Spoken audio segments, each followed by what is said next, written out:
India will be taking on Namibia in their second match of the T20 World Cup, and it doesn't look like the visiting team is too happy with what's been happening at the moment in the national capital. Well, I was there at the press conference that took place featuring the Namibian captain. Gerhard Erasmus was the one who showed up for the press conference, and he took a subtle dig at the organizers. Without naming anyone, he went ahead and made a very pertinent point, which I felt you must know as well about. Now, what exactly did he say? He says that, listen, from the place that we come from, there isn't a lot of infrastructure. There is, in fact, no infrastructure when it comes to preparing for day-night matches, especially the floodlight bit. There isn't that kind of infrastructure from the place that the entire team comes from. And given that, when you're looking at preparing, you want some practice, right?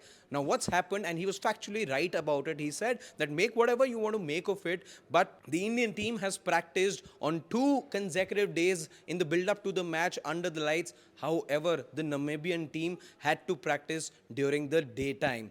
No practice for them at all. In fact, as I speak, as I record this video, there was the Canadian team that was waiting to have a couple of hours of practice after the Indian team got done with its practice session from 6 p.m. to 9 p.m. The Indian team was slotted to practice, but Namibia, who've been there, in fact, who've been in the national capital for a couple of days already. They've played a match on Monday.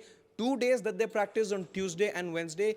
Both the occasions they were made to practice during the daytime, and that seemed a bit of a problem. And that, in fact, seemed like something that the Namibian team, especially the captain, wasn't particularly happy about. He also goes on to say that the little practice that they may have is probably some of the players who would have played in some of the franchise leagues, but that's about it. No real preparation because they don't have infrastructure back home. That's the subtle dig that the Namibian captain took at the organizers. And that's something I felt you needed to know about.